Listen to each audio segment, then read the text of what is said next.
Take a look. And Governor Palin joins us now. Governor, great to see you again. Thanks for being here. Thank you, Sean. All right. I don't know if you heard this because you've been very busy, and we're going to ask you about your tour. But did you know that your bus tour may have been illegal? And let me play the comments of Martin Bashir. It all sounds like a wonderful commitment to American values and American history. But it's nothing of the kind. In fact, the whole thing could be in breach of a federal law, because the United States Flag Code establishes important rules for the use and display of the Stars and Stripes, the flag of the United States. Under standards of respect and etiquette, it's made clear that the flag of the United States should never be used for any advertising purpose whatsoever. Yet that's precisely what Sarah Palin is doing. Well, I might be in jail. My first book had the American flag behind it. I had a bus, my conservative victory tour, had the American flag. We may be going to jail. Governor, I have to get your reaction to it.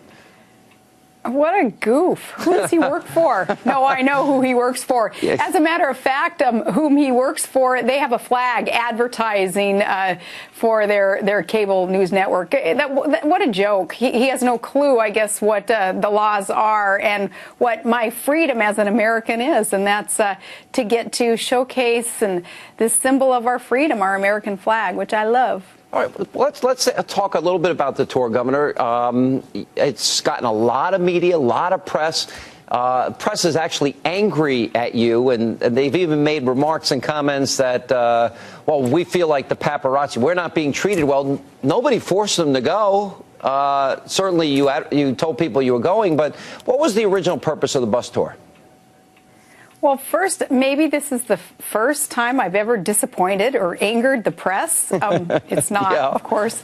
But, you know, the whole purpose of this tour is to showcase America's foundation, to talk about our Constitution, to hand out constitutions, copy of our Constitution as we go along, looking at the historical sites on this East Coast that is so beautiful, so rich in history. Sean, it's so important that we be in touch with our nation's history, with our past, so that we can learn from it and so that we can move forward in these very heady days in front of us successfully. We only can do that by learning more about our past. So we're highlighting what it is that built America, our strong foundation, in order to move forward.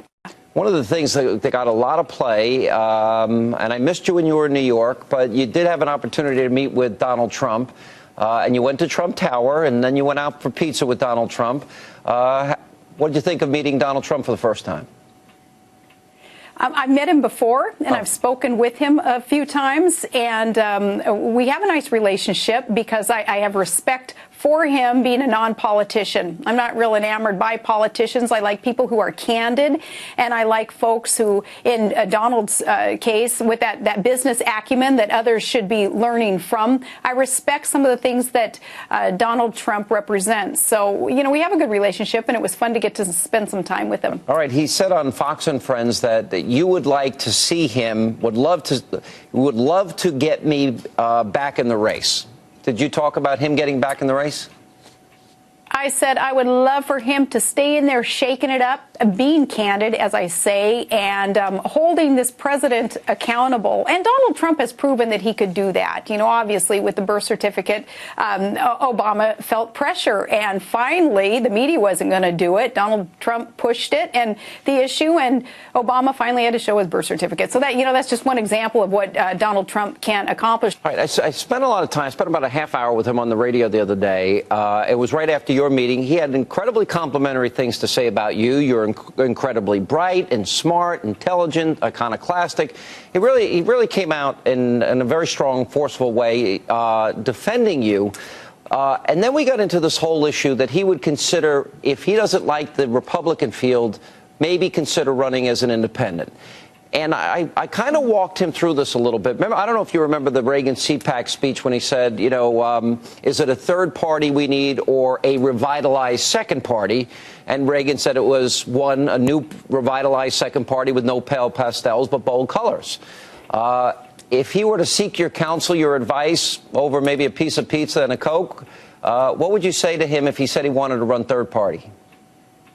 You know what? A year ago, I would have said, please don't even consider third party. We've got to shore up what is good and strong and principled within the Republican Party, and we've got to run on a Republican ticket, stand strong on the planks in a strong platform that is the GOP. Well, I think conditions have changed in this last year, where after the November midterm elections, we swept in a new crop of hardcore fiscal conservatives with a lot of common sense who had solutions that they want to see applied in order to get the economy back on the right track.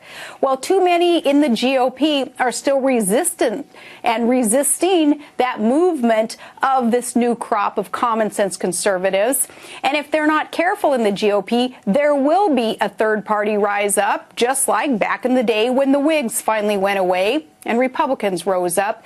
That is what the GOP should be fearing today, is the electorate will get fed up with business as usual in the GOP and a third party will rise up.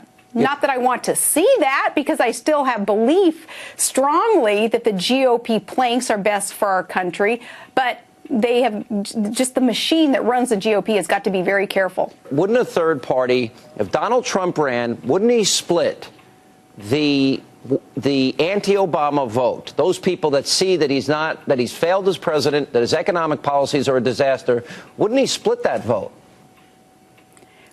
That would be the fear of having that third party be engaged in this next go around of election cycle. That is the fear. But Sean, where the GOP though is still missing the boat is look where we are today. We're on day 760 something of no budget in the federal government, and that is the Democrats' fault. And yet the public, for the most part, is unaware of that because the GOP doesn't have a concerted, aggressive message against the Democrats being derelict in their duty to pass a budget. Another point that the Republicans are missing right now that could be an opportunity to invite a third party in, and if they don't want to see a third party run, they better get their stuff together, is with Obamacare. They had promised, so many of them had promised, running on a platform of repealing Obamacare, and now some of them are kind of vacillating, saying, well, maybe we can tweak it and not just repeal it and replace it. So that's another point that they're missing there.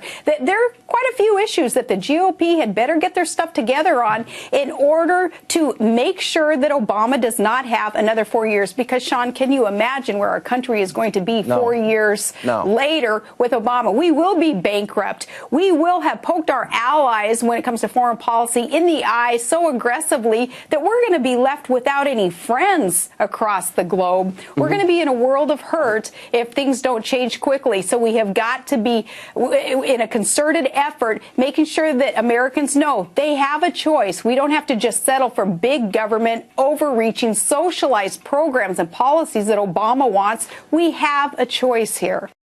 And coming up, we'll have much more of my interview with